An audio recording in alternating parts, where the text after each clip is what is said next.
to another Monday episode of the No Contest Wrestling Podcast. I'm the heel that you love to hate, O'Shea Jackson Jr., a.k.a. Petty Guerrero. Hey, yo, it's me. It's the TOO, the JIGG, 2 Jiggy, TJ Jefferson. And we're all the way live right now, G. Yeah, and I got one question, TJ. What's that? How do I say goodbye? See? What? You're trying to get this video flagged already? Whoa. All I said was, how do I say goodbye? I didn't finish the song. Therefore, it is not copywritten. For those of you that don't know, we had a super early episode of Monday Night Raw. About 7 hours ago it went off. And the big thing is the Vision is the Vision has cataracts right now. The Vision has cataracts because this just in, and I don't want to ruin it for you if you haven't seen it yet. So if you haven't, turn down this podcast for about 30 seconds. But Braun Breaker, Bronson Reed, and Paul Heyman, they've turned on Seth Rollins. They turned on him.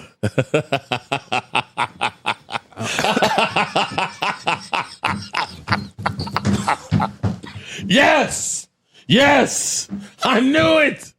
I mean, we all knew it. I'm not going to act like I'm some sort of Nostradamus. We know wrestling. Friends don't stay together. No. But this fast. This was quick. This was fast. This was a little quick, wasn't it? The Vision. Can you see now? What is happening? Now. The Vision got irate. Bro, it's all over the place right now, bro. And I'm so happy. You are such a hater, man. I'm so happy. The hate is so strong in you. I love this for me. Even all of my goodness, and I like to, just put out, spread love. It's the Brooklyn way. You know what I'm saying? But yeah. Your hate, it's like the Human Torch and Iceman going at it. Listen, and I'm bro. trying to put up this barrier, but you keep coming with the heat and trying to melt all the ice. It's so good because, Lord, did we need a shakeup. You know me. I love me some Monday Night Raw. But I have had enough of Monday Night Raw ending the same way over and over and over. Nobody can get a good time. Monday Night Raw never has a good ending. As far not as far as like, that was, a poor performance or anything like that. There's just no happy endings. I finally got my happy ending, and now we got us a shakeup, brother. It's shooken up. I mean, I'm great. You seem healthy, but man, the Vision is shooken up. Yeah, man, the Vision got pink eye, right? Nasty. It's like somebody did something on a pillow and they slept on it. Yep. Look, man, we know it's coming, but this seems kind of quick to me, at least. Yeah, and there were subtle hints. Oh yeah, subtle hints, very subtle hints. You get Seth not listening to Paul Heyman, not taking, not treating him as a wise man or an equal. Yeah. So, we had the situation a while back of him jumping in the ring to attack Cody after Heyman told him not to. And then Heyman holding the dogs back a little bit, let him do his thing. That's what he wanted to do. And then, of course, before Crown Jewel, him telling them what it would mean if he lost to Cody. And so we were like, okay, we're starting to get the seeds. I ain't never seen a tree blossom so fast. It was insane. And of course, the Australian crowd, which is always a good crowd, whether it be an Ice Cube concert or a WWE event, because Australia gets down. Aussie. But they erupted. And, there's a kind of as a wrestling fan, there's a bit of a safe space that you feel when you see the credits start to go. And the credits started to go. Thought it's the same old Monday Night Raw ending. But then Braun Breaker decided to break the internet. Yeah, and Seth Rollins as well. And it started at the top of the show when they first came out, and Seth was, kind of, basking in the glory. Look, we're going to get to this soon. He wins Crown Jewel. He's got that ring. He's got the belt. He's saying he didn't need the men in the ring. They didn't need him, but they came together. And the whole time you're looking at Braun Breaker, and he's just kind of like scratching his head, like, And you kind of could tell if you just looked at him, something wasn't right. Yeah, something's a brewing. Something's a brewing. And it happened. He spears Seth Rollins, walks up to Bronson and is like, look, bro, are you with me? I mean, you could go, you see where he at. But you with me or nah? Bronson Reed, hometown hero. I got to get this pop, baby. Right? So he hits the tsunami on Seth. Drug him over to the corner and hit him with the. Yeah, bro. Yeah, exactly. So, and then started to look at Heyman. How is Heyman reacting to this? Because at first he looked shook a little bit. Looked a little shook. And then he was like, you know what? It's time for the greatest law firm the world has ever seen, Braun and Bronson. Raise their hands in triumph. And now, you said it when we were watching it earlier. You said Seth still got the title. Yeah, I mean, he got to come back to work. For sure. And it's just, there's so many questions now. Does he regroup? Does he regroup and get somebody to go against this new wave? And in the time that you've created the vision and now the vision has kicked you out, a la Edge with the Judgment Day. Yeah, right. So, classic case. You know, Bailey, damage control. Yeah, it makes me wonder, did you make too many enemies on your way to make this vision where when it is time for you to regroup, does everybody look at you sideways of just like, nah, you was just popping cash money just a second ago. So, you know, you're put into a bit of a microcosm and a microwave version of what Roman had to go through after the bloodline was done. Who you gonna go to, bro? You ain't got nobody. Nobody, baby. Got no home. Ain't got no home. Ain't got no home. Yeah, bro. So it's going to be interesting. You know, is he really hurt? You know, it looked like, you know, there were reports. I believe you said that something about an arm in a sling. Yeah, I took a picture with fans, and they said the entire weekend while he was in Australia, he was in a sling. So it makes you wonder about you know, some little glimpses we might have seen during the match with Cody. And so you also put yourself in a weird position of the boy who cried wolf. Yeah, no one's going to buy this. Yep, I know the Rich Eisen show bet not. Look, I can only take the man at his word. You understand what I'm saying? If the man says to me, TJ, that's your boy. You ain't texting. I'll text Kobe, you all right? You ain't hit him up. This just happened, man. Yeah, right, I just found out about this about an hour ago. Something happened to you. I'm hitting you immediately. All right? Well, that's your friend. He's on the plane, bro. He ain't got there ain't no Wi-Fi. There's no Wi-Fi on the international flight, I don't think.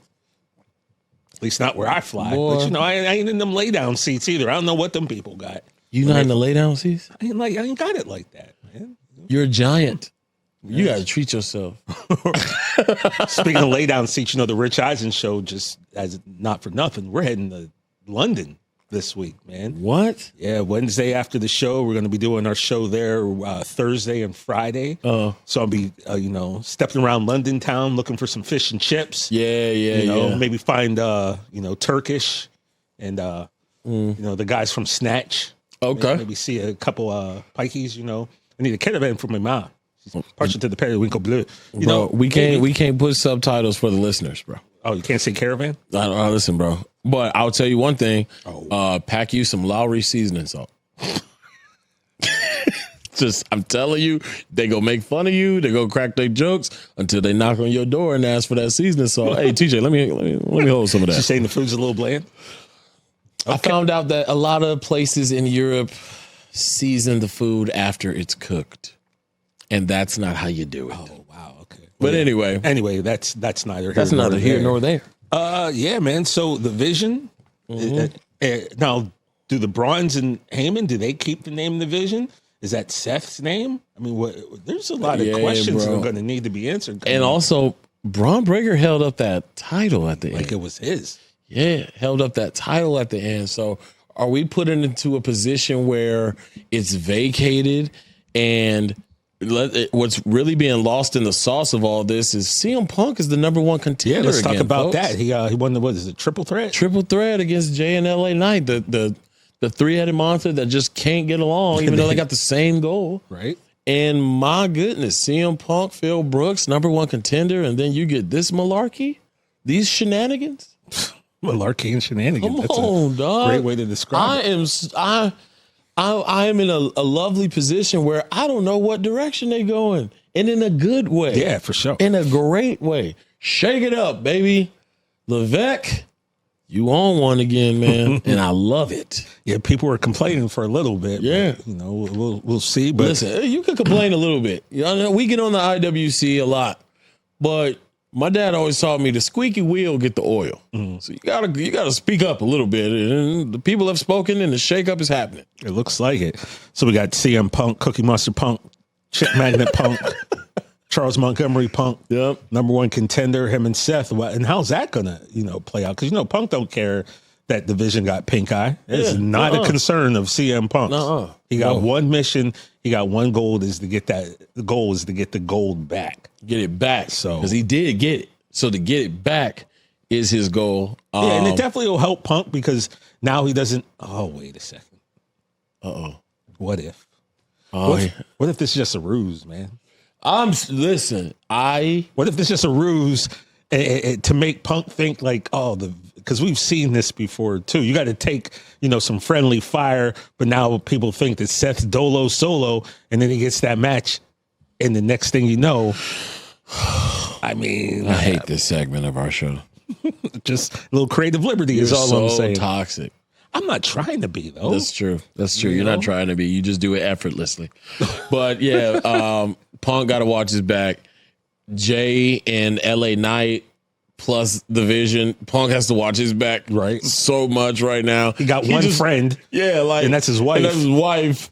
Like, he's just trying to kick it, man. I get it. He just want to work. But now, once again, he's in the mix. We don't know what's going on with this shoulder of Seth Rollins. If it's a situation where he vacates the title and we get Punk versus Braun for the belt, would just make me throw up in my mouth as a CM Punk because you got to make a choice. You like both of them. Choice, man. Is it your guy you're friends with that you take to your movie premieres? Or was it the guy who was the first person we saw at WrestlePalooza who, welcomed us with wide open, big Brawny Steiner arms, Listen, man, all I know is I love Pepsi. That is true. I love Pepsi, man. I'm not a Coke fan. It's my boy. It's my boy, dude. But that's a tough mountain to climb because we see the Rocket possibly being strapped to Braun Breaker's back. And in a huge way, now we get to really see what the dog has in store, bro. And here's the thing, a lot of people always talk about the Samoan connection and how many of them are on the pipeline. Just know there's another Steiner. Oh, man. Who's on his way after football season's over. Unless, he blows up and takes his talents to the league, which personally I hope that for him. Mm-hmm. But Mr. Brock, I see you out there following our Instagram and, we kind of DM every now and then. I'm just saying, he ain't alone in the Steinerdom. There's a few others that could be potentially following that path, man. Yeah. So, it ain't gonna be nothing nice for nobody if that starts to happen. Ugh. It's just so many.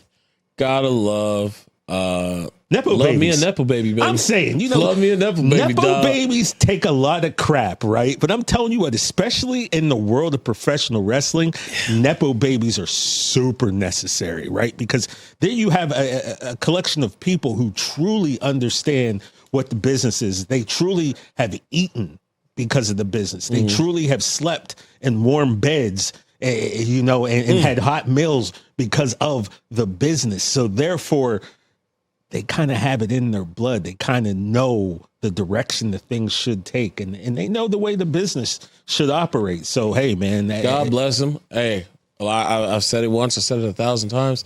Nepo babies up by 1 billion. I suggest it for everybody.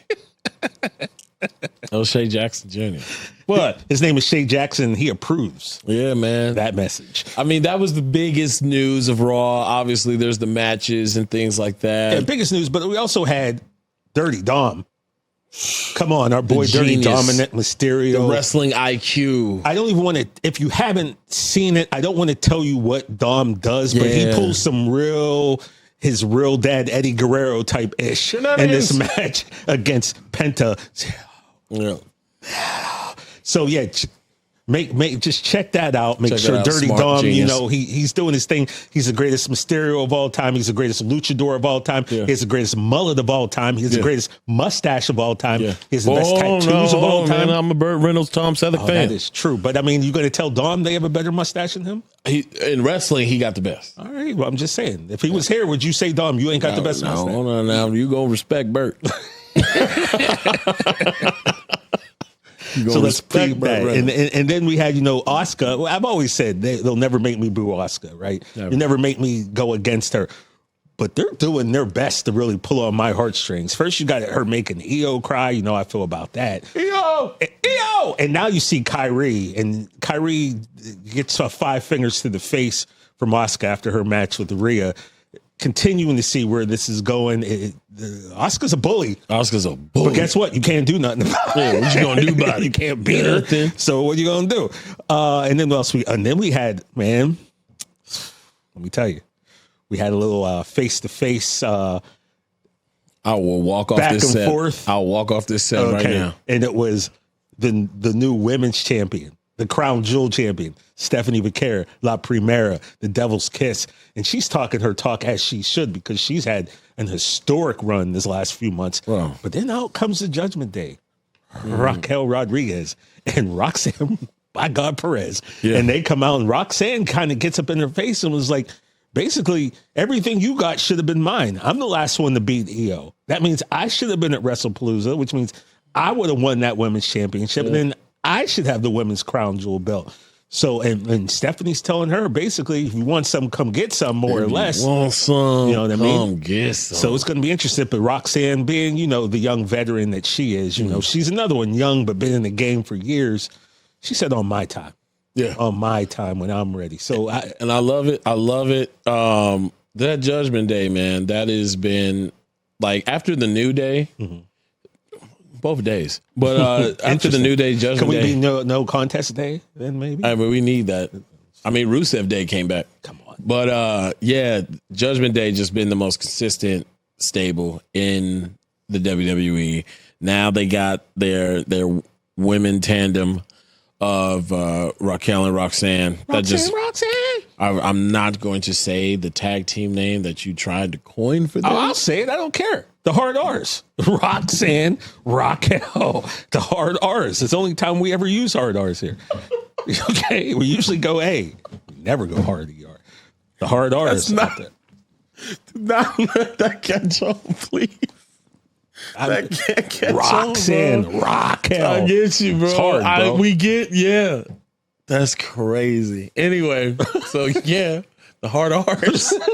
Yeah, they're anytime they're on TV, obviously TJ's paying attention. But you're going against Stephanie Vaquer. She's no joke. No laughing matter. No. If there's a game, it wouldn't be Stephanie. Yeah. It's not a game. She don't do it for fun. But Roxanne knows her way around that squared circle, and that will be a very interesting little feud brewing right then and there. Looking forward to that. And all the feuds that are going to come with Stephanie as champion, because I don't see her giving this title up for a long time. I think no. Strap in, get comfortable, because this is going to be a run by Miss Vaquer, as we predicted a few months ago here. Yeah, No Contest Wrestling Podcast. Well, what else went down? I mean, that was the big stuff. I do. Speaking of tag team names, I saw that next week the Judgment Day will be putting up their tag team titles against AJ Lee. AJ Lee? So AJ Styles and Dragon Lee? Yep. AJ Styles and Dragon Lee will be going for the tag team titles. And it said AJ Lee because it was AJ / Lee. And I was like, okay, that's hilarious. That's interesting. Yeah. So shout out to AJ Lee, the men's tag team. All right, well, let's talk about this weekend, man. It was Very early. good weekend. It was early. We're talking 5 a.m. here on the Pacific side of things. Crown Jewel Perth. Specifically Pacific. Specifically, yeah, with SP and then P. Specifically Pacific time. Yeah, say that 5 times you can't. Yeah. Let's just talk about the big thing. Pause. John Cena defeated AJ Styles. Crazy. In a match that we don't give stars here, but I got to make an exception. We got to give it all the stars, man. That's right. Okay, we got to give this match. Yeah. a few minutes ago said the squeaky wheel gets the grease, and sometimes they got to listen. And what a perfect way to lead up to this, Shay, because the people spoke. The people spoke. The office listened, and they gave us AJ versus Cena one last time. Yeah. And let me tell you, these men, they did not disappoint, man. It started with AJ coming back in his old TNA shorts gear. Yeah. You've never seen him in shorts in WWE. Not and those hamstrings. No. And by the way, I will say this too. AJ is, I haven't made this list. I made it years ago, but I have to update it. He's definitely in my top 5 ring gear. Oh, Like AJ's gear is always with the gloves matching the different tights, and just, I'm still thinking about that lowrider gear he had when he faced Dom. yes. Whew. Come on now. Whew. So yeah, his gear is always on point, but we've never seen the biker short AJ Styles, from the TNA days. So that was cool to kind of see him come out like that. To have John come out one last time in Australia and have the fans kind of lose their mind. To see our boy Stu. Let's go to work, Stu. He had one last chop it up with Stu, in Perth before he made his run to the ring. And real quick, something I've noticed, John always comes out with the towel, right? Yeah. Normally, he was always throwing the towels in the to the crowd. Lately, the last few months, I've noticed he shows the towel and drops it. Yeah. So wondering if that's something like he's collecting these towels, gotta maybe donating them. I can see him maybe donating them and maybe auctioning them off for charity, because that seems like a very John Cena thing to do. But if you notice and you pay it, by the way, if you haven't noticed by now, you ain't got much time left to notice. But he holds the towel up, he'll tell Stu, let's go to work, and then instead of throwing it in the crowd, he drops him. So I just kind of wonder why that is, and if there is a reason for him to. We'd love to ask you, John. Or we'd love to ask Stu, either one. But John, more specifically. I'd love to ask you, John. But this match was, first of all, you had the introduction that John wrote for AJ Styles. And I was just about to say that because you said amazing. when you were bringing up him donating the towels, you said that's a very John Cena thing to do. And that right there, a very John Cena thing to do, is why he has made such an impact on so many people in the ring, out of the ring, and in the crowd. Because that is a class act right there. He gave, because we know AJ's pretty much come out and said next year is his last run. And John really gave him his flowers. He wrote an intro for him that you could tell AJ didn't even know what was coming. When Bullet Club mentioned. TNA, the Bullet Club, everything he said was just, it was on point, and it was very fitting of AJ Styles, man. So that right off the bat just kind of got you kind of going. Where were you, bro? Yeah. I'm not crying. No. Just somebody cutting onions in here. I'm going to tell you, and I'm going to be very honest with you, though. As we get to it, there was a point in this match that I paused and... Yes, sir. But let's talk about this match. To me, was an ode, a love letter to professional wrestling. Right. I think it's the best way to describe it. Very few people have kind of said they didn't like the match because what about all the kickouts? Look, man, if that is your takeaway from this, then you're just someone who's going to complain about anything, man, because what these guys did, like I said, a love letter to the business that made them rich and famous, a love letter to the fans, a love letter to two extraordinary, unbelievable careers. And the fact that all of the nods that they gave to the various wrestlers that they crossed paths with in these careers. It was amazing, man. It really was. I don't know if this was John Cena's best match. I know it wasn't AJ Styles' best match. But on one hand, man, it kind of was their best match they ever had. It's like, it felt like you're watching, somebody in concert, and the DJ is mixing in all the hits and just another one, just mixing in another one. Just one verse per thing, just hitting you with a medley of all the artists' greatest hits. Yeah. Or it's you go to watch a band play, and then all of a sudden they just start playing a cover songs of the greatest bands. Prince's Super Bowl performance. Come on, man. And that's what this this really felt like that. And I made a list of all of the nods, all of the moves that they use, and I think I got them all, and I'll go through them really quickly. This isn't in order or anything, but what John Cena and AJ Styles did, like I said, they paid tribute to some of the performers that helped make them the stars that they are. So we had Cena using the Miz's skull-crushing finale on AJ. He used Rusev's accolade, the camel clutch. They broke out the walls of Jericho, Chris Jericho, and people went nuts for that.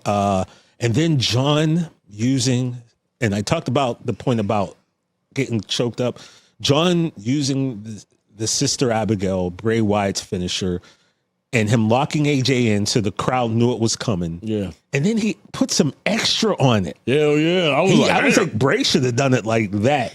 And then the Fireflies come out. Everybody turns. Kudos to the Australian crowd. Yeah, they understood the assignment, man, and they turned the lights on their phones, man. And it was just like Cena took a minute and he paused and he looked around and you could see him soaking it all in.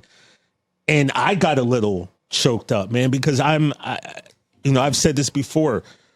We talked about Nepo babies, how they're necessary in wrestling. And when you talk about Bray Wyatt, you have to talk about, as a kid, one of the first things I remember as a little kid watching his grandfather, the late, great Blackjack Mulligan, put a claw hold on a man on WWF TV, and he literally squeezed his head so much that his head bursted open and they had to put a big red X on the screen. I saw this as a kid. I'm like, he squeezed this man's head out and popped this man's head. And then you go into his dad, Mike Rotundo, IRS, his uncle, who is one of my favorite wrestlers of all time, as is Mike Rotundo, but Barry Windham, to me, one of the most underrated wrestlers of all time, his dad and his uncle. And then, his brother, of course, Bo Dallas, Uncle Husky now, or not Uncle Husky, Uncle Howdy. I'm sorry, I'm still in the Husky Harris thing because I was a huge Husky Harris fan when he came to NXT, and I realized, this is Mike Rotundo's kid. This is Blackjack's grandson.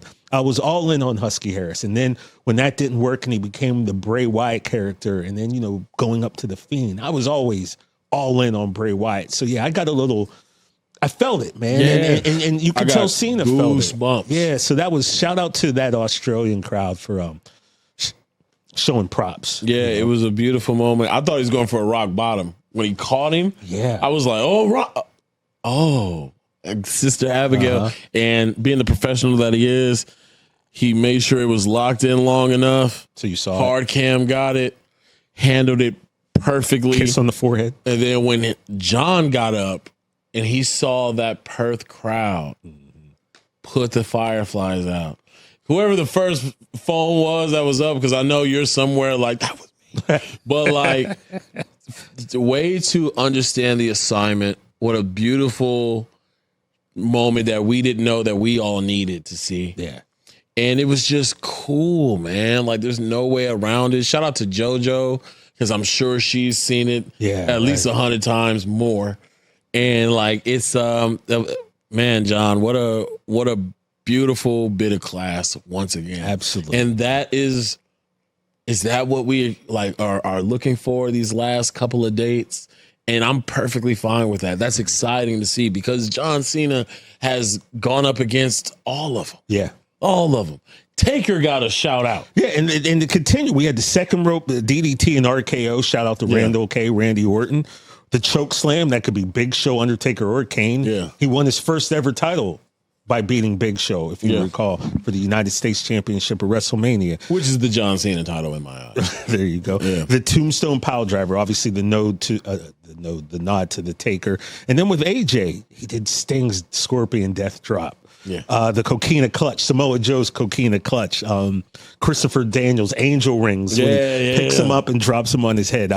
Frankie Kazarian's such a tough move. Frankie Kazarian's Fade to Black, where he's on his back and he just drops him on his head. Yes. We got some sweet chin music / the super kick, which of course Shawn Michaels, but also Cowboy James Storm used the super kick in TNA. It's actually he won the TNA World Title beating Kurt Angle using the super kick. So yeah, man, just the nod that they gave to all these guys. We almost got to 6-on-9. Yeah. The fans were cheering the for crowd, bro. The crowd was bumping for that. It was just fun, man. This was a fun wrestling match. And of course there were haters. I saw in some comments were like, oh, you'll forget about it. Nah, this is one of those matches, Joe, where I feel like we're going to remember this for a long time. Yeah, and it's how a match like that should have went. There were moments during I forget what it was, but you got that Perth crowd chanting for certain people that they want back. Mm-hmm. Especially after the show was over. That's what I'm saying. So, Levesque, I know he's thinking. I know the gears are turning. For the first time during this run, am very excited to see the next couple of John Cena matches. Well, that's it. You only got it 4, man. And right. I put this on Twitter, and I said, obviously, like, this isn't going to happen.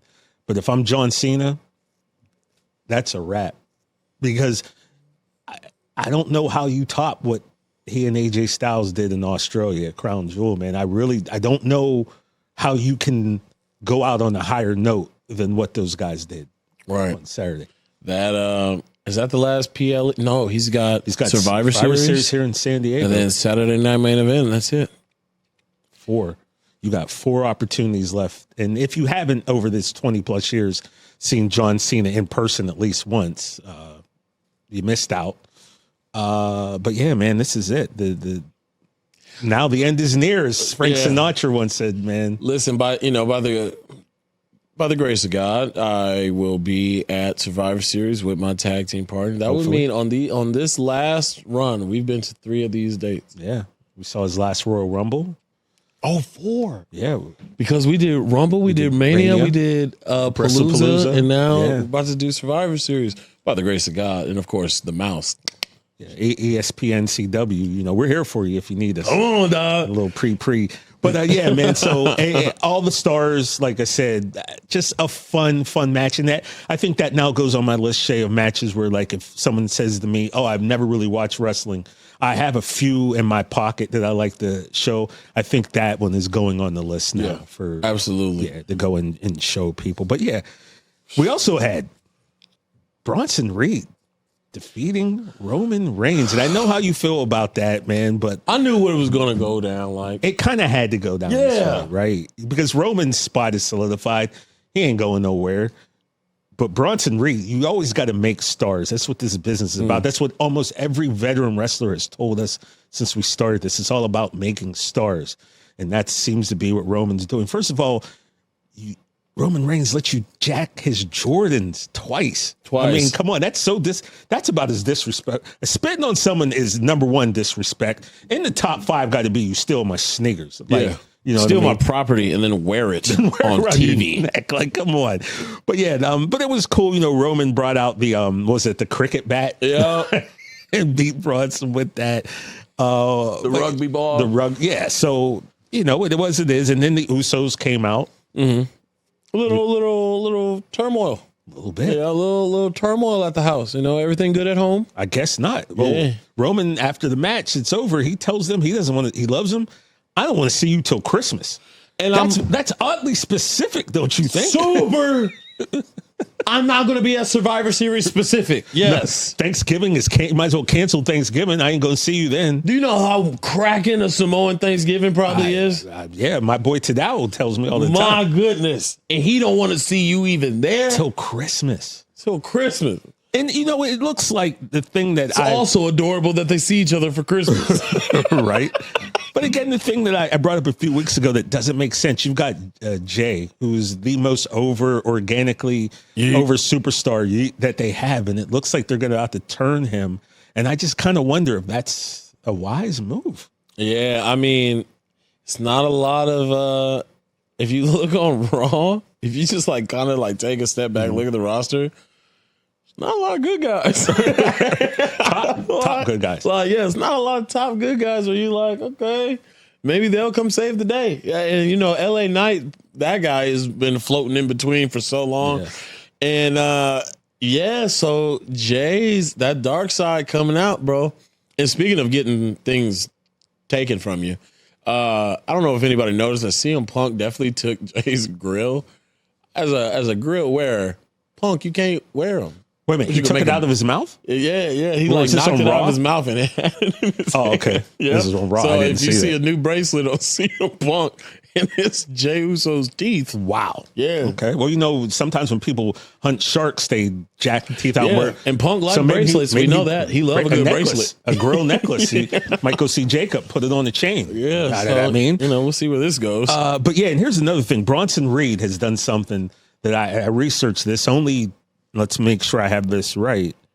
Yeah, he's one of only 3 men in professional wrestling to defeat Roman Reigns and Kazuchika Okada, the Rainmaker. Wow. Yes. Samoa Joe beat Okada back in, I think, 2010, and he pinned Roman Reigns. Prince Devitt / Finn Balor. Finn Balor. He also defeated Kazuchika Okada. And then, if you recall, in July of, I think, 2015-16, I think it was his Raw debut. Yeah. Yeah, he beat. Why'd you snore like that? Because that's Big Dog Roman. Oh, that's different. Yeah, it's Big Dog Roman. But it was still a big. It solidified Balor as a main. 100%. And again, we talk about making stars. Roman was the man at that point. So for Finn to come out and get that dub over him that day, that put Finn Balor up on a pedestal, which helped him become the first Universal Champion. Yeah, but I also will point out he had help. Not when he beat Roman. No, he didn't. Braun Breaker didn't come out and help him. Finn Balor? No, bro. I'm talking about Bronson Reed beating Roman. Oh, yeah. He had help. Okay, well, he ain't just beat him. Well, I'm just saying, loss is a loss. I know it's your boy. He's my boy too, but it is what it is. All right. And then what else did we had? Oh, we had Rhea and Io. They defeated the Kabuki. Rio. I was going to get there. They defeated the Kabuki Warriors. Had to. Yeah, that was there. Man, when you go back to last week, I think on SmackDown, when Kyrie hit, I guess, the Alabama Slam on Io up against the ring apron, a lot of people got shook up by that, but that's that Japanese strong style. Yeah, the Japanese women beat the living crap out of each other, man. And so I think that's why Kyrie be taking on them slaps from Asuka straight face because she's used to it. Yeah, So there was a lot of that going on in this match. Asuka got hit though with a missile drop kick from Io, like right in the face, and it was just like, whenever they tell you there's no risk, you show them that clip. Right? Y'all hear me? Y'all, she got. Don't ever tell me this is the F word. You can say scripted. Don't ever tell me it's. She made her read these Nikes, right? Just bam. Of course, you had Rhea getting the enormous hometown pop, which you come to expect. Deafening. And then you have the Kabuki Warriors, which to me, I've said it before, I'll say it again. Asuka's the GOAT. She's the greatest of all time. I did see a video of her walking, and it looks like her knee is still not 100%. She's still got that huge knee brace on. But look, it's kind of what you expected. You didn't think Rhea was going to go home and take an L. No. And that was a little bit about the Bronson Reed thing, too. That was Bronson's first PLE back at home. Yeah. We've seen him on Twitter and other social media outlets watching Elimination Chamber, watching all these PLEs in Australia that he couldn't be a part of. And I think it was last year. He was like, maybe next year, or like it was just something of that. And so you have to have a moment for those who are from Australia. Let them get their shine. So when I saw that Roman Reigns was going 1-on-1 against one of my, Grayson Waller being the other one of the Vegemite villains, one of the Tim Tam tyrants, you got to make sure that they get their shine, bro. Get their shine. And, all much love to Bronson Reed, the guy, because the character be tripping. But, the same thing with Rhea. Rhea run that place. Yeah. When it comes to Australian wrestling, like Rhea is the end all be all. So you got to have her get her shine. Monday Night Raw, Kabuki's might have got the get back because she met a table. She got pretty friendly with a table on Raw.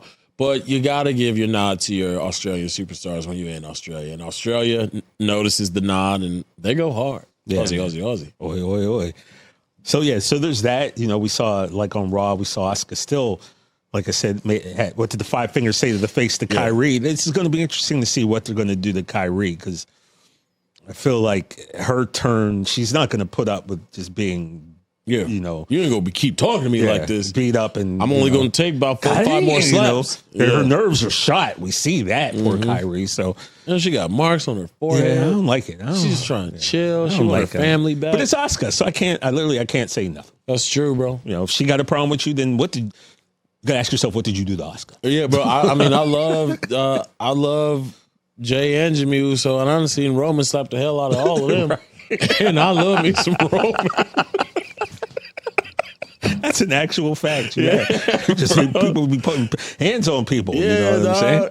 And then, so let's talk about the Crown Jewel Championship matches. First up, we had Stephanie Vaquer, friend of the show, against Tiffany Stratton, friend of the show. Tiffy. Think about that. We've had both women's world champions as guests on No Contest. I mean, what are you going to do? There is no contest. What are you going to do? But yeah, man, Stephanie Vaquer just continued her dominance, her incredible rise. I don't want to say rise because she's been wrestling for over a decade, but like in this mainstream WWE universe, like, are we still in her debut year? Well, I think it's been about 15 months from NXT to now, I think. So still her debut on the main roster. But I mean, like, every time I see her, she got 2 belts on. Yeah. That's the only way she knows. She got 2 shoulders. She got to put something on both. I'm like, my goodness. So yeah, Tiffany against Stephanie. I got to be honest with you. I did think that Tiffany was going to get this win. To be honest.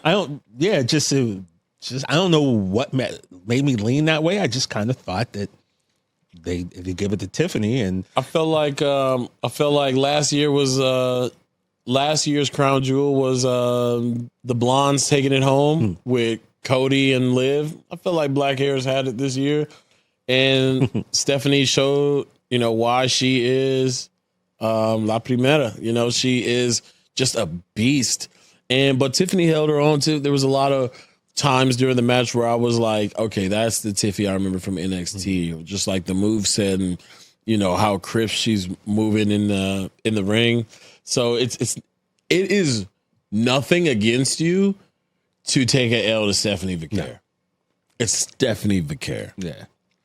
And also Stephanie Vaquer, of course, huge fan favorite right now, but there were moments in that match where she looked a little dark, got a little dark.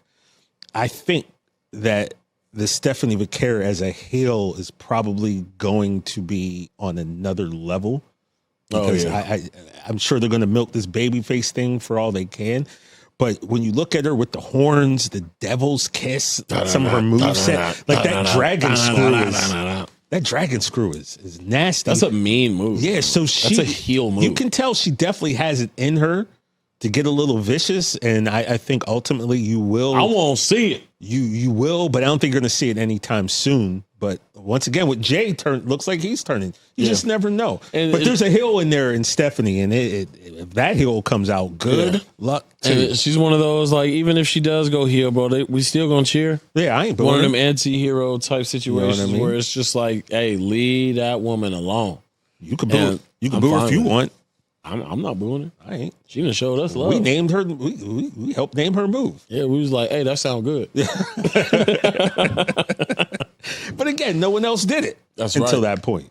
So no contest. And then we had the men's Crown Jewel Championship, Seth Rollins against Cody Rhodes, and it was about time. Like, Seth did the job for Cody at Cody's comeback at WrestleMania. He did the job for him at Hell in a Cell where Cody had torn his pec off his chest. Yep. What I think they say in total house shows, he's 0-23. Over 22, 23. So it was time for Seth Rollins. That's your one. He had to. Seth Rollins is obviously, he's your world champion. He is one of the faces of the company. Yeah. He is one of the best in the planet Earth at wrestling. He needed to get this dub, and he had to do it without the vision. And we saw today how that turned out for him. Can I get a wah wah? but he needed that, and of course you had to imagine when the watch came out, like, I haven't worn the watch and now I have the watch, and then he wore the watch to the ring, it would come into play, and it did. It was his one cheating moment where And he really did. When you look, Cody's bleeding out of his mouth at the end, so he really caught the Rolly in the lips. And that's another bit of storytelling I want to speak about, because I watch. What do you want to talk about? Cody's pod that he has on his bus, and I saw the Becky Lynch episode, and he genuinely asked, like, "Do he even wear that watch?" And Becky's like, "No, he hasn't worn the watch." Yeah, but like, it's just that was. Whether that was real life happening and then they were like, oh, we can use that, or they planted that seed from the beginning. That's the thing. You're never going to know. Either way, that is how you do it. That right there. Yeah. And it just puts so much, it's just a little, even if you didn't see the podcast, those who did see, know that little bit of extra on top. And that right there was it was fun to see, because it makes that moment so much bigger. And that's if you're watching all the media that they put out around it. But I just wanted to give a nod to using the watch. Yep. Yeah, chef's kiss, man. And Seth pulled it out at a time where the match still could go either way. Use the watch, pop Cody in the mouth, and stomped him out. And it's surprising, because you pretty much count on one hand the number of L's Cody's taken since he's come back, right? Yeah. So it's always, kind of wow when Cody loses. His position is pretty solid. A loss isn't going to hurt him at this point, especially when he lost by someone who cheated. And, I don't see him losing that title anytime soon, unless, so something go the guy comes down from Canada, and the guy who moved up to Canada and decides to come back down after beating up John Cena, unless he decides, oh my goodness, he wants it. But where does Brock? Keep forgetting about him. I don't know how. It keeps me up at night. I keep forgetting about him. I'm saying. Oh my goodness. But how does Brock Lesnar fit in all this? What happens with the vision going forward? What happens with Seth Rollins? I mean, this is why we continue to keep watching, man, because there's stakes now. Now we've got Survivor Series coming. Teams look like they might be starting to, but directions I thought we were going are gone. Do you think there's a chance? I'm going to say something, you ain't going to like it.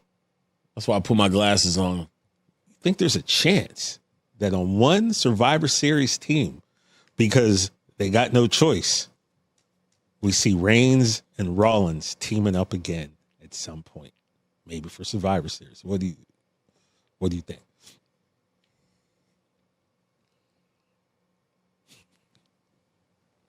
Hell no. Hell no. No. Like I already had to team up with the Cody Crybabies at Bad Blood for no reason whatsoever when they made Roman and Cody team up, and there is no way there is a snowball's chance in hell, if I am Roman Reigns, that I'm teaming up with the dude who not once, not twice, but 3 times screwed me over. No, dog. You not only the Shield thing, which made you make me into the monster that I am, not only did you cost me my title at WrestleMania 40 with your matching watches and all of that nonsense, you did. So much so that you lost your own title, but then you take Paul Heyman, and I'm just gonna be cool. I suspend my realm of reality for wrestling all of the time.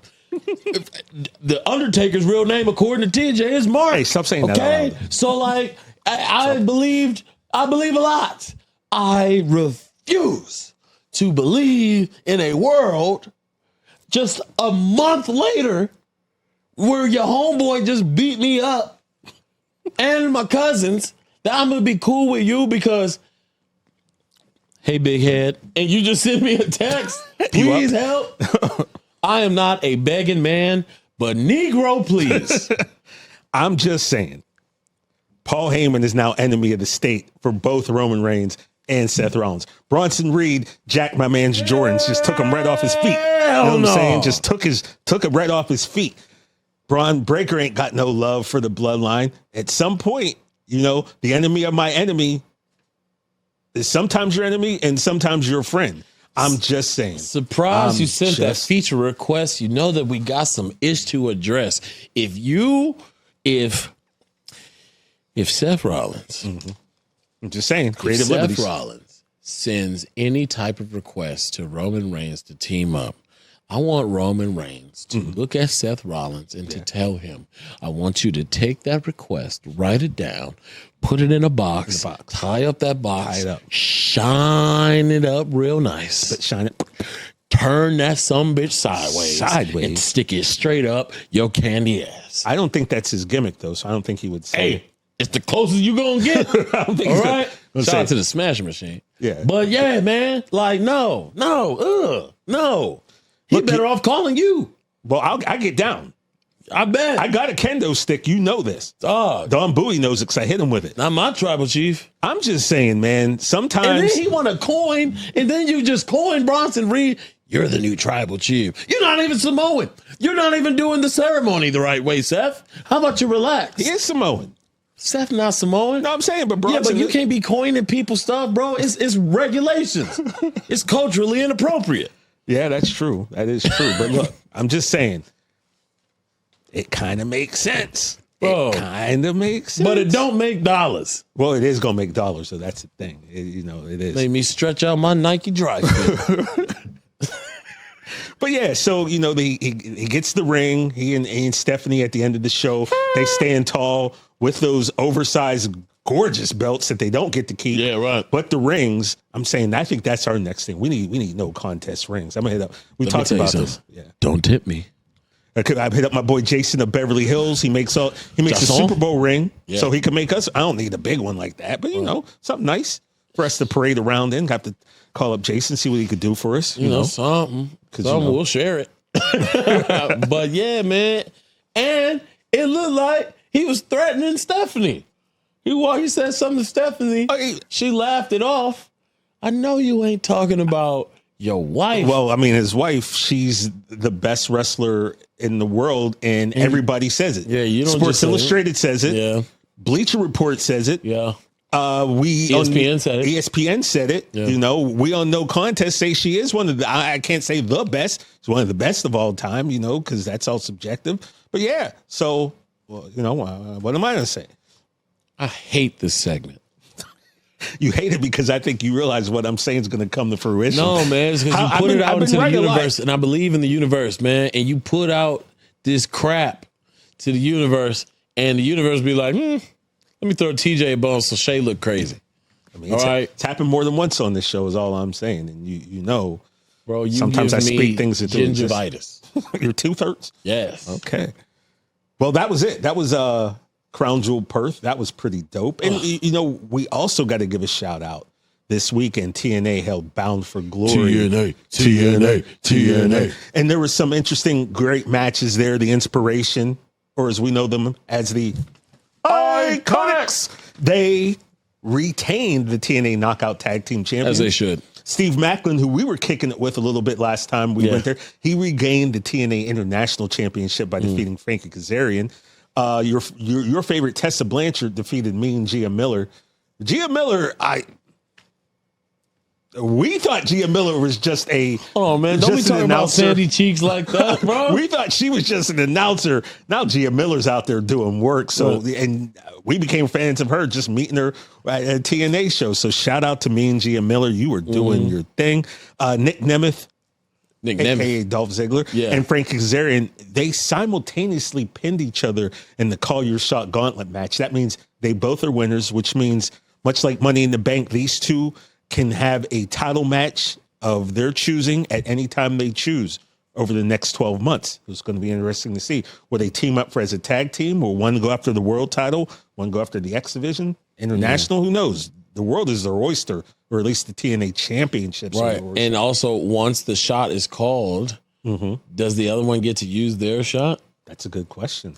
I mean, are they linked? Is everything a triple threat? We're gonna have to, we're gonna have to have Santino on the show at some point to to really break this down for us to see how this works. Then we had Kalani Jordan, the new TNA Knockouts champion. She retained, defeated Indy Hartwell. The System defeated Order 4. Leon Slater and Javon Evans my God. had a match for the X Division Championship. And when I tell you that this was a video game, it was a video game.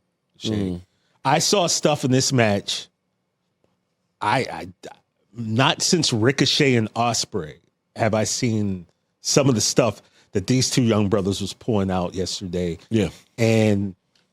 Or Saturday, I guess it was. Or was it yesterday? I'm getting my day. I'm so confused on my days. I think it was yesterday. But man, you want to talk about high flying athleticism, just off the chains. Like these two it reminded me that I don't stretch at all. I need to really work on my hammies, because I know it was a couple of times where I was like, if I jumped from there and had to land on my feet, like the shock that would go through my ankles would rattle my teeth. Yes. Okay. Like it was like, you say video game. It was like when two people are playing Street Fighter and one picked Ryu and one picked Ken. Okay. It was just like two twin souls meant to go at each other forever. Fight forever. Never had a better 1-2 combination to say this for. They are twin flames. They're just in different promotions. It was beautiful. And it felt like, I don't know what their schedule was like, whether they had enough time to really build a chemistry together, but it just seemed like they had been waiting for each other their whole lives. Right? It's kind of like that thing where you see two people like, well, I'll say it like this, like the Paul Rudd when he was on the Hot Wings show and he was like, look at us. Yeah. Look at us. Who would have thought it? Bro. It was just like they went together like, Reese's Pieces, like chocolate and peanut butter, like pepperoni and pizza. Yeah. Like, like me and EO Sky, they just seemed to like go together. Right. And also, you're not slick for that Tessa Blanchard comment, but the guys were just like, you couldn't keep your eyes off because the pace, the athleticism, I ain't never seen, I believe it's a Spanish Fly. The way Javon did that Spanish Fly, I tell you what, man. Tell you that it's just like, how many times, and a lot of people want to get on the ending, and we'll get on the ending in just a second, but like all I could think about was, realistically, how many times can they make us watch this? How many times? Like, can I get 4 matches out of these guys? Like, it just made me just start thinking like, this can't be. This is the beginning of this. Yep. That's what it felt like when we first saw EO and Stephanie Vicaire. Yeah. And it was like, there's no way we're getting this like right now. Yeah. Like, there's no way. And then it was no contest. And then you get another one and another one. I want this. I want this forever. And like, it's selfish of me because I'm sitting my ass on a couch to tell these people to have to do something to make me remember the next one the same way I remember the first one. But man, you two brothers, and that's brothers with an A, not with a hard ER. Because we don't do that. We don't do that around here. But yeah, you two, dude, kudos to you. Yep. After the match, we know how it ended. Well, people might not know it was a 20-minute time limit draw, right? Yeah, but not the fans kind of. I know Santino's was. They voiced their displeasure. A record crowd for TNA, Bound for Glory. Almost 8K. Our boy Santino Marella came back out and said, nah. We're gonna start this up 5 more minutes. And 5 more minutes. Of course, Dark State came out. And they laid waste to both of the guys. Because let's be honest, that was a match you didn't want to see anyone lose. No, man. Right? Am I wrong about that? No, everybody got to win. That's what happens when it's no contest. And that is how the match ended. It was ruled no contest. Come on now. People saying they don't get the name. That's what it is. Yeah. And then we saw. So looking forward, these two are going to fight each other for the next 10 years. Right. It's going to be glorious, bro. It is our Ryu Ken. It is our Goku Vegeta. We are going to see these two go at it forever. And I man, how old is Slater? That is Man, I'm gonna have to look that up. He can't be over 24, I don't think. Yeah, man, I need this. Matter of fact, I need this. I need some kind of way to be a triple threat where Montez is in it. Woo. I'm just trying to see people jump, bro. And man, it was a beautiful match. It ended on a cliffhanger because they're still going to be talking about it on the schoolyard. They're still going to be talking about it at the water cooler. We're still going to be talking about it on social media and all other outlets. And we're definitely talking about it on the No Contest Wrestling Podcast. So shout out to both of you brothers. This is just the beginning, and I'm here for it. O'Shea Jackson Jr. Leon Slater, he was born on September the 24th, 2004. Another one of these. 21 years old. Another one of these damn compound sentence birth years. 2000 and. Like, my God, dude. He and Javon both 21 years old. Man. What was in the water in 04? Man, like I said, I want to go to I showed you what I was doing on the day Javon was born. I'm going to see if I have a picture of what I was doing on September of 2004, because it seems like it was yesterday. And now these guys are putting on banger matches, dog. Bro, if we kicked it with them two young dudes, they would have so much lingo we don't understand. Well, on September the 7th, 2004, I'm looking at my phone. I did my fantasy football draft 3 days after that. And you want some blast from the past? I was about to say, who'd you pick in 04? I had Steve McNair, rest in peace, and Tom Brady as my quarterback. I had Sean Alexander, Corey Dillon, and Quentin Griffin of the Broncos as my running backs. Peerless Price, Andre Big Dude Johnson, and Larry Fitzgerald were my wide receivers. Tony Gonzalez and Jason Witten were my tight ends. Oh, you had a nice team. Adam Vinatieri and Billy Cundiff, who were my kickers, and the Dallas Cowboys and St. Louis Rams were my defenses. That was 3 days after Leon was born, and Leon Slater. Them running backs is nasty. Actually, I'm sorry. This was a week before Leon was born, not a week. Yeah. So how about that? That's 2004. These young guys are taking Also, over, September 24th, he got my baby mama birthday, so I know he a little off.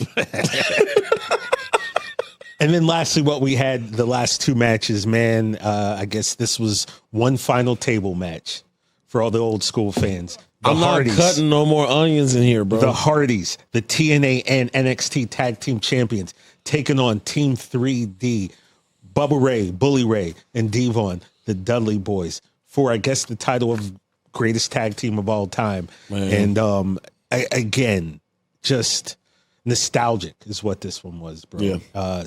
We had ladders, we had tables, and at the end, the Hardys retained both tag team championships. And in a sign that usually signifies that this is the end, Bubba, Devon both take their boots off. Oh. And you usually leave them in the ring if that's a wrap, but they took their boots off and they handed them to Matt and Jeff Hardy.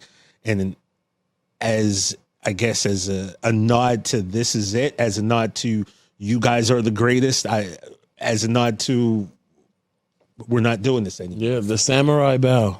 But that was a moment, Bubba Ray, Bully Ray, however you want to call him. He's, the big, strong, tough guy on, LFG and on his podcast. But you literally saw this big, tough man kind of break down when he handed those boots over. And shout out to Devon for getting himself right. Yeah. So he can come and get, is this the last time? It kind of seems like it is. Yeah. And they went out with a team that they truly made history with. Yeah. WrestleMania 17. Yeah, man. And when you go to battle with somebody like that all those years ago, you become linked in fans' minds and in their mind because they trusted these guys. They trusted each other with their lives for many years. So it was just a warm, pretty dope moment just to kind of see that. And the slow turnaround from Bubba / Bully to see Matt and Jeff, and he knows he's going through that table, and a little bit of a Shawn Michaels Ric Flair moment of just like, sorry, I'm sorry, put him through the table, help him up. It was such a moment where not only are we watching four of the greatest, the two of the greatest tag teams ever. But I felt my childhood saying bye to me. Kind of, right? Like, kind of felt like, dang, and Bubba putting out the tweet of the end. We got to have him on because I got to know what your emotions are when it's like that. Yeah. You've done matches. You've done over 1,000 matches, dude. You've smelled that air over 1,000, over 1,000,000 times, whatever. But when you know it's your last, when you get to choose who is going to take you, out to pasture, to use a, mean ass term. But I need to know what that day was like for him and the guys over the guys over at Busted Open. They've been my dudes. Shout out to David LaGreca. But we got to get him in. We got to get Devon in. I need to know what that morning was, what that evening was, and then how they feel that night and the next morning. Yeah. But I couldn't find a better way. Obviously, in a situation like that, everybody's thinking about Edge and Christian. What it would be like if we had one more triple threat with those tag teams. But different paths lead you to different places, and we all know why that couldn't happen. But then I don't know. Get Christian and Cope back together again. Yeah, but we know why that triple threat couldn't have happened. Yeah. And how this went down, I don't think I would want the triple threat because it felt so special last night that that's how the Dudleys deserve to go out. Anybody who knows me or who has followed me for a long time knows how highly I think of the Dudleys. I was a Dudley fan a little bit over the Hardys because I felt like when the Dudleys came out, you gotta be nervous, bro, because they're crazy. They're nuts, dude. Whether you be an old woman or you got a title belt, it did not matter. You better watch out for them Dudleys. Yeah, they put you through a table no matter what. Yeah, the Hardys is just good dudes who jump off stuff. The Dudleys, they're a little off. Yeah. All right. Also, shout out to Spike. Yeah, he showed up. Shout out to everyone who made their Hall of Fame, by the way. The beautiful people, Mickey James, Spike Dudley came out. Yeah, so to the Dudley boys, no contest wrestling applauds you, man. Thank you for everything, every risk that you put on your body, every on table your you put somebody through. Yeah, it's a beautiful thing to be able to go out on your own terms. You always have a home in wrestling, but you always do also have a home on No Contest because we gonna keep talking about you. You will live on forever through the history of the square circle. So shout out to the Dudley boys on an amazing, almost untouchable career. No doubt. And lastly, we got a new TNA World Heavyweight got mixed emotions. Champion. You got mixed emotions because sad the champion about the Dudleys right now. Trick Williams, friend of the show. Friend of the show. That's my our boy. dog. We're in a group chat with Tech. Yup. With Trick. We're in a group chat. We've hung out with Trick. Great dude. Incredible performer. It's been so amazing watching his ascent. Because as I told you before, many years ago when I first saw him playing the heavy for Carmelo Hayes, I was like, that dude there got something. That boy got the sauce. And he definitely has shown that. And then you got Mike Santana, who, let's be honest, it's my dog. First class, AJ Francis and KC Navarre, they were about to maybe rough you off a little bit when we were at a TNA show. Mike Santana came down and saved you. That's my dog. Out. So I know you got love for Mike Santana. Yes. And his story, the redemption story was so powerful and so strong, man. And he and Trick Williams, they battled. They battled. And at the end, Mike Santana gets his first ever world champion. First Puerto Rican TNA world champion. The first Puerto Rican TNA world champion. He brings his daughter to the ring and presents her with blood and tears in his eyes and hands his daughter the belt and bows at her feet. Man, I don't have any kids. You do. You have a daughter. I thought about you in that moment, and I was like, man, what that must mean, kayfabe or not, what that must mean. And I'll turn it over to you because you can explain it better than me. What must have been going through Mike Santana's mind, even though someone's going to go, it was written. Whatever, yeah, right. Man. That was real. That was a real moment. That was real emotion right there. I've been doing movies since my daughter was born. My daughter's 8 years old. My career is 10 years old. And I do some pretty suggestive films, so she hasn't really seen any of them. But I remember her going to go see Wicked. And when she was in the theater, walking to the theater to go see Wicked, is a poster of Den of Thieves 2 in the movie theater. Oh, word. And she was with her other side of the family, and they said that she wanted to stop and told them, I want to take a picture next to my daddy's poster. Oh, man. And when I tell you the boo-hoo that I let out, it was such a crazy feeling to like, she's proud of you. And like, I'm proud of her for everything. So when you have those moments of like, your little girl is proud of you, everything that you've either had to miss or everything that you do for her and everything that you don't do for her coming to just a little bit of flourishing right then and there. And for Mike, I could only imagine being as exhausted as he was, going from promotion to promotion, feeling like he finally found a home. Breaking out of that tag team wrestler. Yeah, true. Like, because that's hard to he do. Was in. Yeah. That's hard to do, to find your own when you're in a tag team that, people recognize highly you successful, for. Yeah. And so for him to finally get it done and her to be there, also slapped the taste out of Trick's mouth, so she gets to hold that for a little bit. She did.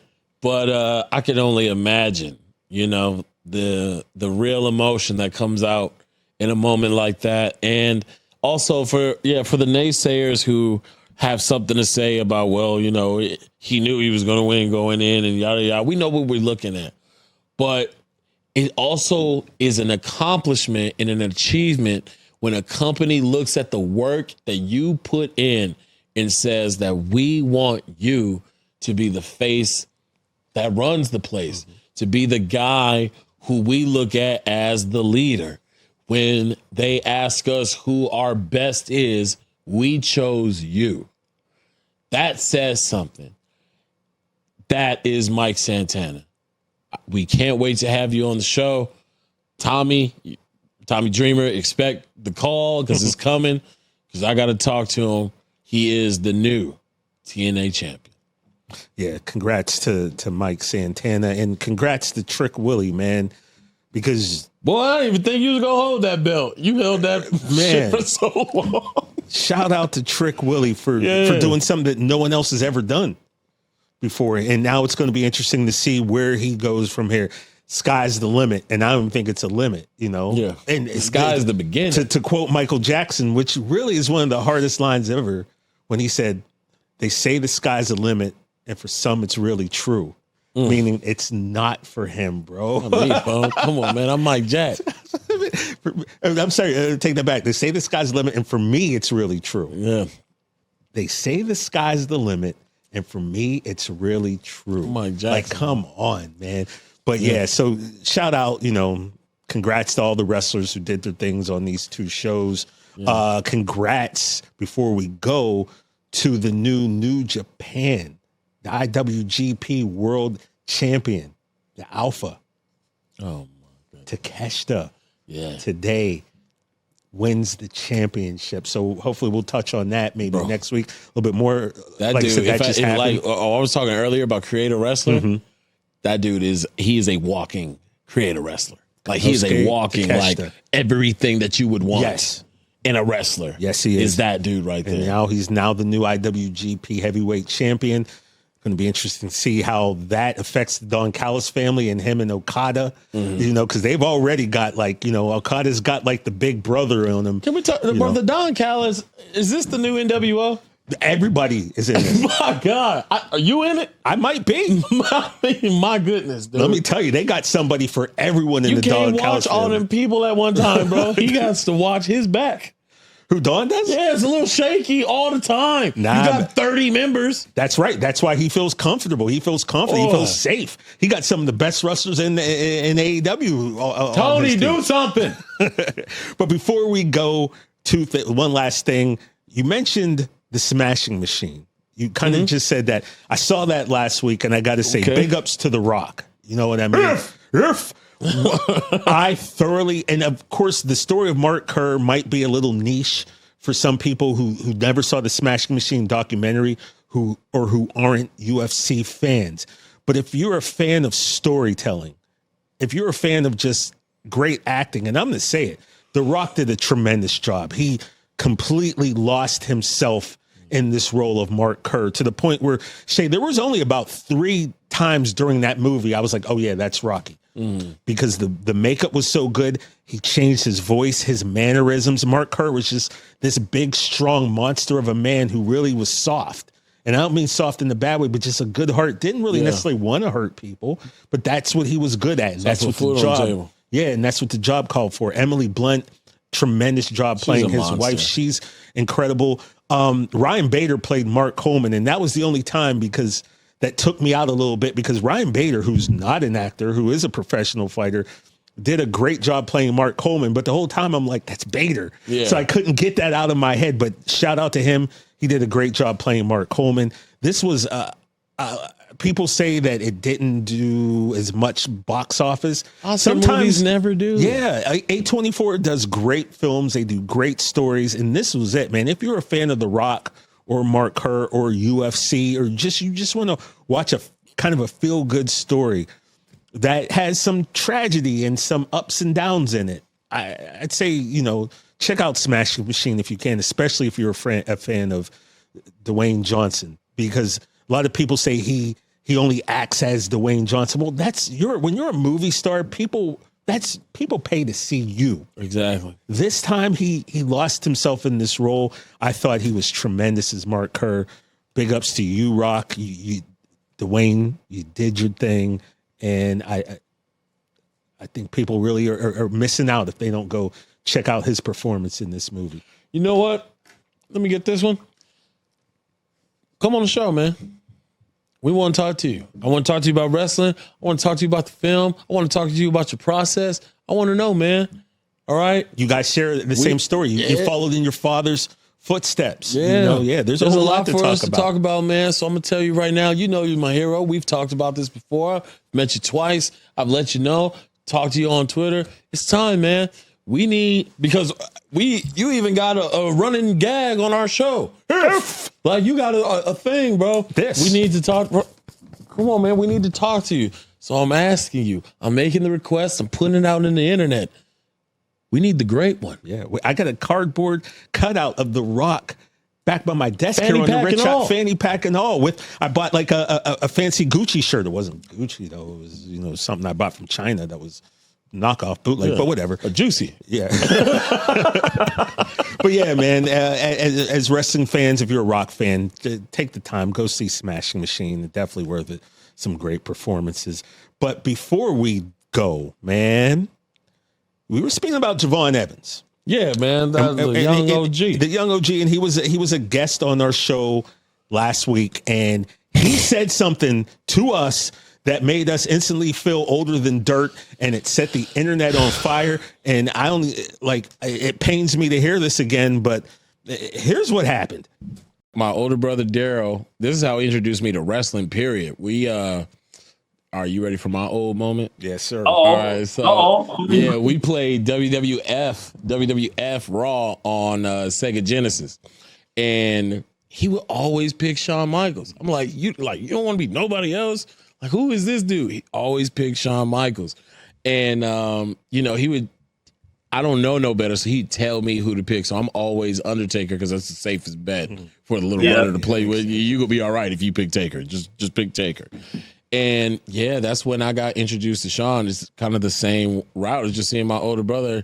He won't pick nobody else. It's going to be Shawn Michaels. He's going to get a bat from outside the ring. It's about to go down. So that, man, absolutely, bro. Power of video games, man. I'll never put them down. My PlayStation on pause right now. I got a question, and this is really gonna show my age. Y'all probably already know. What's Second Genesis?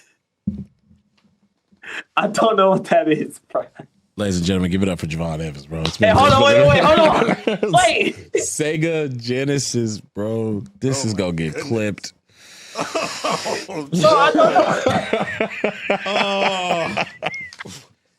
Sega Genesis. I don't know what that is, bro. My heart hurts. Sega Genesis is a. It was only the greatest of all. It's a console. It rivaled the Nintendo back in the day. It was like Nintendo and Sega were like that was the rivalry was between Nintendo and Sega. Kind of like NXT and TNA. And Nintendo came out with the Super Nintendo, and then like there was the Sega Genesis, and they would go at it. So like, do you know what the Sega Dreamcast is? No, we don't know what the Dreamcast is. Now, good, because I'm always having this moment. Now you get to have this moment. Hold on, bro. It's not the same. It's not the same. It's kind of the same. Honestly, the farthest that I know is probably like the Nintendo 64. That came out last week. No. All right, listen.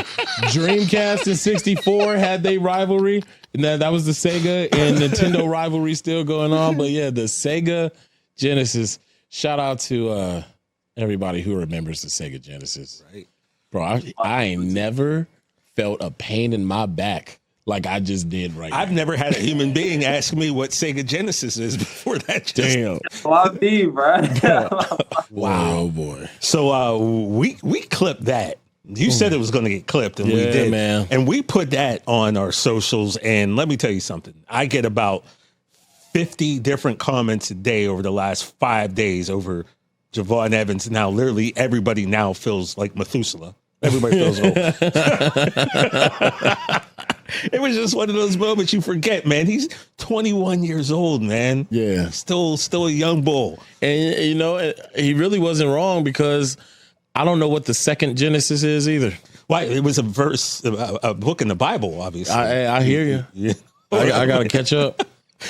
But here's the deal, you know, and within all of that, all of the comments that have been coming off of Twitter and TikTok and Instagram and the YouTube page, you know, started along a conversation. And then a lot of people, I know I had about 4 people specifically DM me like, hey, what's your favorite video game? And here's the deal, man. That's not really my lane. You know, I'm like LeVar Ball. I stay in my lane. That's not my area of expertise. But, you know, it is somebody's area of expertise. So, you just made the list, Mr. Jackson. Why don't you tell them what you got for him? Hey, we got the Jericho drop. That was nice. Yeah, shout out to Del Tufo, our audio engineer. Shout out to Del Tufo. Oh man, you just love putting me in controversy. Man. Well, it's about to get real controversial in here. All right, first of all, let me just give an honorable mention. Because you got to tell them what you're doing. I'm doing my top 5 wrestling video games here. So right now I got to start off with an honorable mention because you're going to have a lot of people saying it's not really a wrestling game. But if you played the game, pretty much a wrestling game. And that is Def Jam Vendetta. Oh, I do remember Def Jam Vendetta got to be in my honorable mentions. We all know the internet and how much we've been hammering to get a game like this again. But, you know, people don't know how to handle their beefs nowadays in hip hop. So I don't know if it's going to be great to necessarily have a fighting game anymore. But here we are, Def Jam Vendetta, my honorable mention. But let's get to the list. Now, number 5, I have to put this at my top 5 because it was the game that introduced me into wrestling. I've told this story a few times on a few different shows, and that is WWF Raw for the Sega Genesis. The Sega Genesis, not the second Genesis. No, man, and it was the game that introduced me to wrestling. It introduced me to people like Bam Bam Bigelow, Doink the Clown, Razor Ramon. It's definitely a key part of my heart and my wrestling lore. Number 4. Now, this is controversial for my own self because it definitely could have been number 3. But number 4, I'm going to go with WCW NWO Revenge. Ooh. Now, I was a big Goldberg fan. Okay, so this was the first time I got to play with Goldberg in the game. I didn't want to be nobody else. Why would Ultimo Dragon a few times. Oh, okay. Come on, man. All right. Come on, man. I know you got down like that. Yeah, you know. And then also, if you played the game, you know the Akai and the THQ men. Fire. Anyway, so WCW versus NWO Revenge. I think Goldberg was also on WCW Thunder first. I got to see when those came out, but this is the best one, WCW NWO Revenge. Number 3, you knew it was coming. WWF No Mercy, Nintendo 64. And that game was the first game where I felt like this is hard. Like hard, like this is like dope, difficult. or hard, like this is tough to play. Yeah. Okay. And no mercy. Anybody who's played wrestling video games know that this has to be a staple on everybody's list. So you knew that was going to be on mine. And here's where the controversy starts. Okay. Because number 2, I got WWE 2K19. Now, some people got their favorite 2Ks whenever, no matter what, whether it's basketball or anything that has 2K on it, you're going to get people debating what was the best one, what year, and yada, yada, yada. But 2K was the last time where I really felt like I had real customizable options on my creator wrestler. It was the most fun I had with a wrestling video game in a long time. And so 2K19, and I'm going to be mad if I'm mistaken, but that's the one with AJ Styles on the cover. Okay. That, man, I had such a good time playing that game, and I missed that game. We all know what happened later on with 2K20 and how it was unplayable and yada, yada, yada. But 19, man, I was really having a ball. Bring back the creation of it all, 2K, please, because you've been taking away that creator wrestler and all the little details that we can do. And it's like, come on, man, we're a community of creators. So wait, they don't have creator wrestler anymore? No, they do, but it's just like certain things that make it where it's so template based or preset based that like a lot of things start looking the same, or they're just looking like different versions of other things. Shout out to our people at 2K. Yeah, too. shout out to our people at 2K. We just want to create, man. That's all we're trying to do, baby. And number 1, this game had so many mechanics in it that I just don't understand why we took some of them away. SmackDown, here comes the pain. Ooh. When I say you could jump off everything, the spots you could do in this game they should be dead, TJ. Like, there's just certain times where you're like, yeah, he's dead. Like, there's no way he's coming back from that.